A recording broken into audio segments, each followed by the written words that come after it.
On today's episode, I'm talking all about what to do if your young dog has long-term diarrhea, whether CBD oil is something that you should be giving to treat your dog's dementia, and then finally, what the best rabies vaccination protocol is for your dog. But before I get into all that, here's the intro.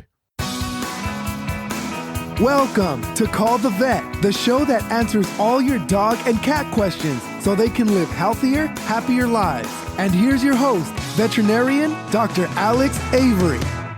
Hi, and welcome to episode 29 of the Call the Vet show. I'm Dr. Alex, and if we've not met before, then I've been a vet in general practice since 2006 and passionately believe accessing good, reliable, evidence-based healthcare information for your dog or cat should not depend on where you live or how much money you have. And as a result of this, I launched my website, ourpetshealth.com, in late 2017. And this is the 29th episode of the show where I answer all of your dog and cat questions. So if you enjoy the show, then make sure that you're subscribed. And you can also get your question answered simply by heading over to callthevet.org. It doesn't matter what that question is. It could be that your dog or cat is unwell. It could be that you're wondering the best way to prevent a certain disease or how you can look after them in a certain situation. Whatever it is, just head over to callthevet.org and submit your question today. But before we get into today's questions, then I also just wanted to read you this review that was left by Oliver.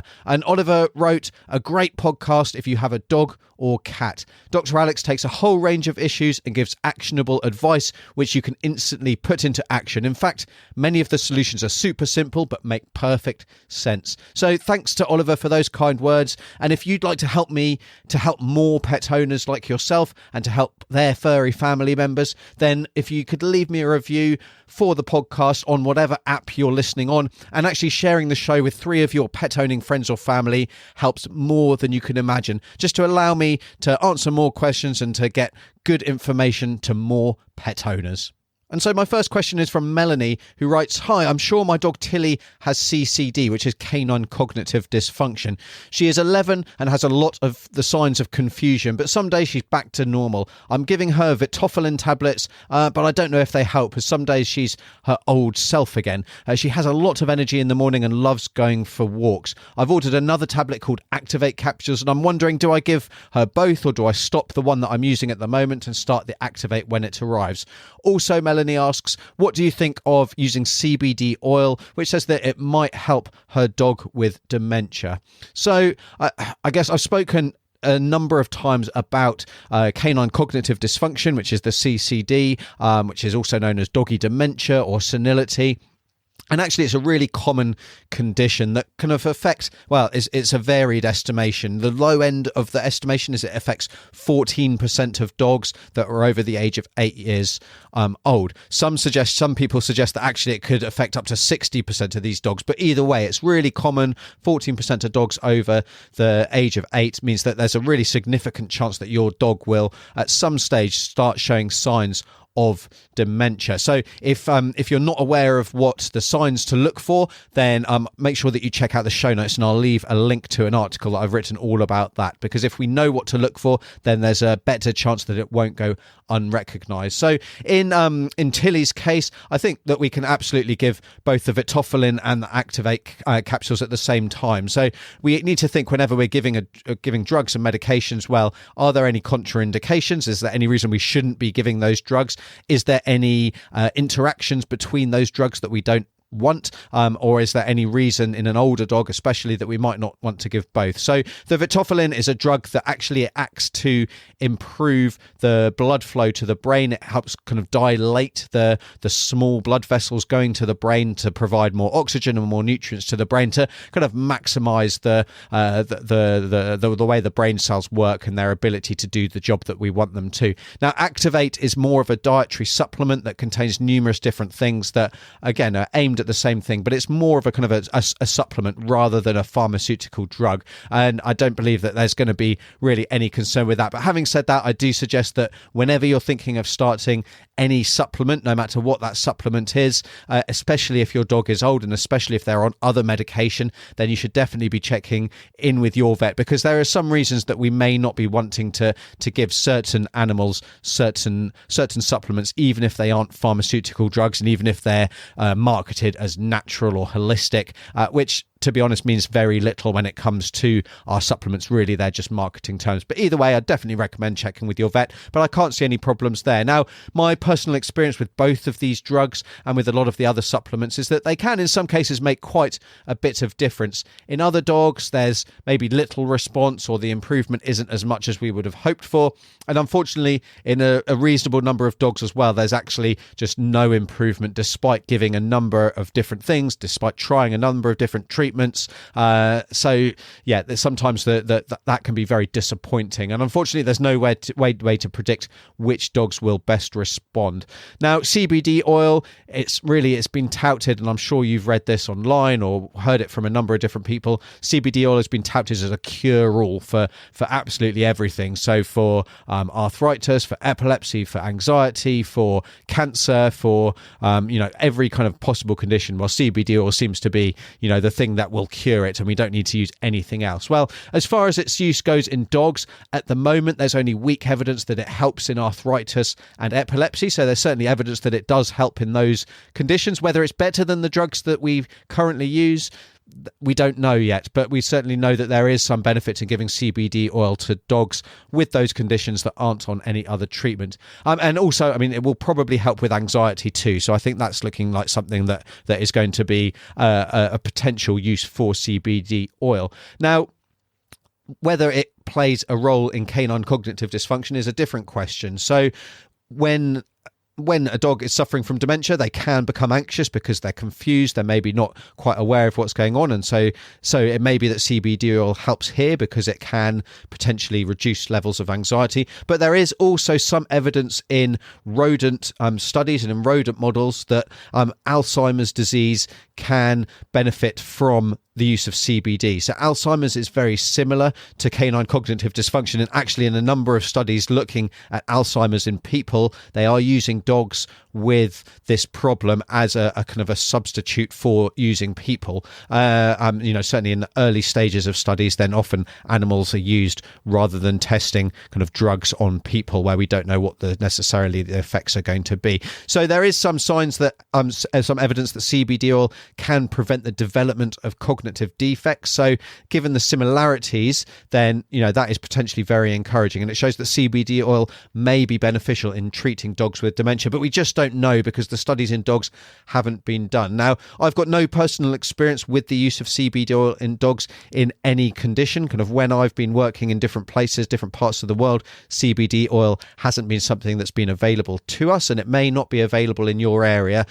Equally, it may be available in your area, but the use of it may be very restricted. It may be that your vet can't actually discuss that with you. They're not allowed to, and they're not allowed to recommend it. So that's something to bear in mind as well. You should always check out the legality of using these things, because although you might be able to order it online, it might get you into a lot of trouble if you do that. So although I've got no personal experience, I think that it is likely to play more of a role in the treatment of various different conditions in the future. And hopefully in the future, we'll have a lot more information and a lot more evidence about whether it is a benefit and whether it's good to use in certain cases, certain conditions like dementia, like arthritis, epilepsy, and that kind of thing, or whether actually there's no benefit in using the current drugs that we've got is much better, much more effective, and even safer. Because on the safety front, it's likely that CBD oil is very, very safe. But I have seen in some cases that it can increase liver enzymes. Now, that may not be a concern at all. It may be just something that shows up on a blood test, but actually doesn't affect liver function at all. But equally, it may be that in older pets, when there is a pre-existing liver disease, it may be that CBD oil isn't quite as safe as maybe we believe it is, or maybe you've been led to believe. We just don't know, because we're in the really early stages of looking at this as a treatment option in dogs. Now, when it comes to dementia in dogs, there are a number of other different treatment options, and that includes things like food puzzles to just engage your dog's brain, to try and stimulate their brain activity, to keep it working and keep it ticking over. So, you kind of use it or lose it, if you like. Also, teaching your dog new tricks. They're going to need to be more simple tricks, but that's another way just to engage your dog's brain. And it's great for you bonding, and it's great for them to be included in the family if you're kind of trying to teach them new tricks. And then we can do things like give certain diets that are maybe rich in antioxidants, in omega-3 fatty acids, so our fish oils, and maybe even medium chain fatty acids, which are contained in certain commercial diets diets as well. So there are a number of other things that you can do for your dog that has dementia that may be a benefit. And unfortunately, I have to say may be a benefit, because in a lot of cases there is either no response or there is very little response. Having said that, some dogs do respond incredibly well, so they're definitely treatment options that are worth exploring. And then speaking about CBD oil and its use in arthritis, I just wanted to let you know that today's Call the Vet episode is brought to you by my free arthritis mini course. So this course goes through the signs of arthritis, the signs of pain in your dog and cat, and it goes through the different treatment options that there are, from weight loss through to changes in the home, through to supplements and drugs, and the different pharmaceuticals that you can use as well. So if that's something that you're interested in, if you think you've got an older pet who might be suffering arthritis, if they're getting a little bit stiff, if they're not jumping, if they're not running around as well as they used to, if they're lame, then definitely consider signing up for this free course, and you can access that simply by heading to ourpetshealth.com/arthritis mini course. And so moving on to my next question, which is from Gurney, who writes that he's got a golden retriever, Lotta, who is 6 months old, and when he got her, her stools was often a bit loose. Then changed her onto a quality kibble and things improved, but the regular thing would be that her first stool was nice and firm, but if she went a second or third time, the stool would always be very soft. Now, she's recently been eating lots of sheep droppings during a camping trip and started going outside every hour, and there she strains and the stool's going from very soft to just mucus running, and there's also been a small amount of blood in that stool. Now, she never stops eating and she's just as energetic as always, so there doesn't seem to be any concerns there. She's just a little bit tired after not sleeping because she's being asked to let out to get let out to go to the toilet so often. So the advice that Gurney got from his vet was that there could be many causes and that just her system might be upset and it's going to take a little bit of time to recover. And so he got instructions for how to dose Imodium, which is an anti-diarrhea product for her. It's a human product, really. Also was given an anti-parasite tablet, some probiotics from Protexin, which he's been giving with the food. And kind of after that, she did seem to recover quite well. The diarrhea stopped and she actually passed a really long roundworm, which Gurney suspected that she got on their camping trip. She also started to kind of blend the regular puppy kibble into the digestive care kibble, which, you know, after everything seemed to be sorted out. But once he started to mix that normal food back in, she started needing to go out to the toilet every hour again. So he's thinking of doing a few things, you know, taking a week or two just on the digestive food to see if she just slowly gets better, you know, and it could be that she just needs time to get everything out of the system after the worms and all that kind of thing. The other thing he's thinking is just to try to change to another brand of food to see if it's related to having allergies from the food. But Gurney's wondering, is there something obvious that he's missing? Is there some sort of inflammatory bowel disease? In fact, even exists in dogs, and is it maybe just natural for puppies to have loose or soft stools? And what should Gurney consider asking his vet to do next if things don't get better? So let's start off by saying that dogs do get an inflammatory bowel disease, which is a condition where the body's own immune system is effectively attacking the lining of the intestine. It's attacking the intestinal wall, which stops it working as well. It stops it being able to absorb the nutrients to be able to perform the digestion that goes on there, and that can cause absolutely long-standing diarrhea or soft stools. It can also cause weight loss and numerous other problems. But for a dog of this age, so a 6-month-old dog, that would be very unusual. So I really wouldn't imagine that Lotta would have this inflammatory bowel disease. Now, it sounds very much from Gurney's description that Lotta has more of a dietary intolerance. So the fact that she has always had a problem with loose stools, and really that seemed to improve with a specific intestinal diet, that does suggest that it's more of a reaction to the actual food that you're giving. And a dietary intolerance simply means that for one reason or the other, and it can be a number of different things because of different ingredients or what have you, that the body isn't able to process that food as well as it would normally be able to, and so that causes this long-standing diarrhea. And I would hope that simply working through a number of different diets should result in the problem sorting itself out. So we've seen in Lotta's case that starting on an intestinal diet, a diet that's specifically designed to help with intestinal upsets, that everything seemed to resolve itself. So that almost kind of proves that it was more of a problem with just the diet that was being fed. And sometimes it can be very difficult to know exactly what it is in a diet, and it's just maybe a combination of different things. And so trying a number of different diets can make a big difference. Now, even just using an intestinal diet and feeding that long term, maybe the solution. And depending on what that diet was, they are very often complete diets, and certainly they're appropriate for puppies as well. We need to be a little bit careful with young dogs, especially, and young puppies, that we're giving a diet that's appropriate for their needs. But some of these intestinal diets, and a lot of them, are actually appropriate. But that would definitely be something to check with your vet, whether that would be something that could be fed on a long-term basis, or whether we want to be using that just for a very short term, let everything settle down before then trying a different diet. Now, keeping up her parasite control absolutely should help as well, and is going to be important, especially given her history. The fact that she does like to eat sheep droppings and maybe other things, then that means that she's going to be much more likely to pick up a parasite burden, which is just going to cause more inflammation and make the system make the intestinal system more inflamed and have trouble coping and producing solid stools. So yeah, making sure you're keeping up to date with parasite control is important. Now, if lots of stools aren't improving, then, or if your dog has got a long-standing diarrhea, even if they're bright and happy, even if they're otherwise really well, then actually testing the stools for numerous different parasites, numerous different pathogens, is going to be very important. So in this case, then, something like Giardia specifically could definitely be the cause, because Giardia does often cause this intermittent mucousy colitis stool, can absolutely cause some blood in the stool as well. And Giardia, I believe, is found worldwide, kind of across the whole world. It's a very common problem.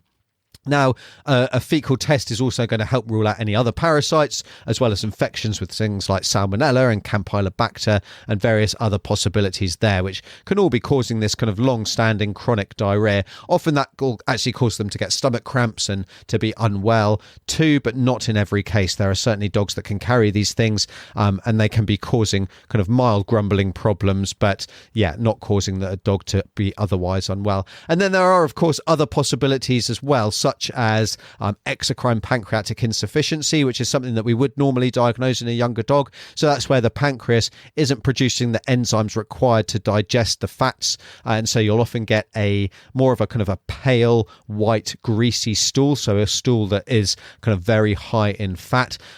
You will also tend to get the dog that has got EPI, or exocrine pancreatic insufficiency, will often be quite skinny. They're not going to be growing as well. They're maybe not going to have the energy that you would expect them to have, just simply because they're not able to digest the fats, which is a source of a lot of energy for our dogs.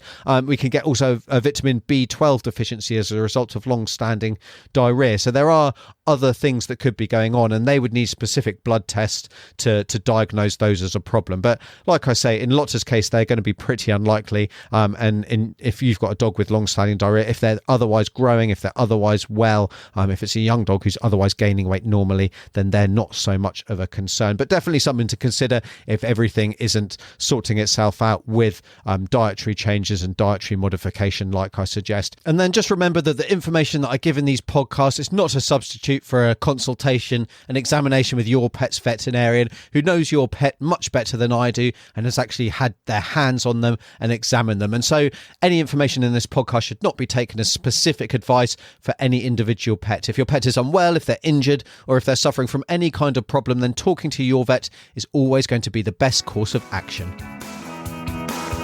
Get your questions answered at callthevet.org. And then my final question today is from Monty, who writes that his dog's annual vaccination for rabies is due at the start of September, and so is asking me to suggest the best method. So the first method he's suggesting is to give a shot when it's due, one shot of the Virbac Rabigen vaccine, and then it's done. The second method that he's suggesting is one shot at the start of September, the same vaccine as above, and then a second shot after 30 days, which means the same vaccine is given twice, one initially and then 30 days later. Can I please give my advice on this? So really, different vaccines are licensed for different protocols, and the data sheet insert should specify the vaccine protocol to follow. Now, I'm not familiar with that vaccine myself. I'm not sure exactly which one it is. From a quick search on the internet, it seems to suggest that one vaccine is all that's needed, and then that is needs to be given either every year or every 3 years. I forget which one, but really, different vaccines, they are licensed. They've been shown to work by being used in a specific situation, in a specific interval, a specific number of vaccinations, at specific ages. So really, that's where to look to find out the information needed for any vaccination that you might be thinking of. Now, there may, however, with rabies also be legislative requirements to satisfy depending on where you live. So, for example, in the United States, each individual state has specific legislation that requires dogs and cats, maybe, and ferrets as well, to be vaccinated against rabies at a certain age, or by a certain age, or after a certain age. They then need to be revaccinated at a specific time. Often that will be a year after that initial vaccination or course of vaccinations. And then their ongoing vaccine needs will also be laid out and will vary. For some cases, that might be every year. For other cases, it might be every 3 years. Now, that's going to depend as well on the vaccine that is used. So some vaccines, some rabies vaccines, they do require a booster 4 weeks after that initial vaccine. Typically, they then need, like I say, to be given a booster 1 year later. Now, some vaccines then only need to be given every 3 years for us to be certain that your dog is protected against rabies, that they're not going to be contracting rabies, which is clearly a very serious disease. Now, other vaccines are only licensed for use every single year, so your dog has to have a booster every year for them to be protected and regarded as protected. So it's going to depend a little bit on what vaccine your vet stocks, what vaccine they recommend, what vaccine is available in your area as well. So I would definitely recommend talking to your vet about the best way to protect your dog from rabies, that's based on the local legislation as well as the different vaccines that are going to be available in your country, and also whether you need rabies vaccination at all. Clearly, for those countries where rabies is not present, then you don't need to have a rabies vaccine. So an example of this would be in the UK, the United Kingdom. There's not rabies there, and if your dog isn't leaving the country, then they don't need to have a rabies vaccination. If, though, you're taking them overseas on holiday into Europe, then a rabies vaccination is going to be an absolute requirement to enable them to come back into the country. So that's something else to consider as well. Now, my preference would be to use a vaccine that only needs to be given every 3 years. I don't see any benefit in using one that needs an annual booster if a 3-yearly one is available where you live.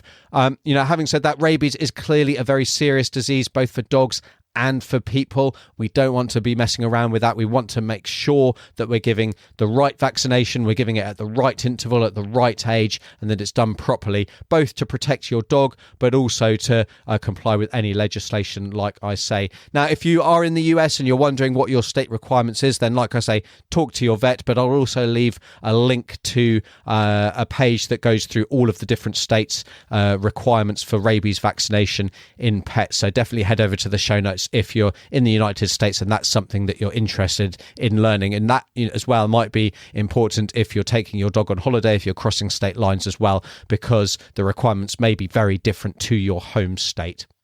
So that's it for this episode of the podcast. I hope you found some of that information interesting and useful when it comes to looking after and caring for your pet. Now, make sure you're subscribed if you did enjoy the show so that you don't miss out on my future episodes. And like I said at the beginning, if you do have a couple of spare minutes, I'd appreciate it so much if you could leave me a review over on iTunes or over at ourpetshealth.com/review, just to allow me to help more people to discover this podcast and allow me to help more pets, which is what this is all about. Remember too to head over to callthevet.org, where you'll find all the links and the downloads and the other resources that I mentioned in today's show. And until next time, take care.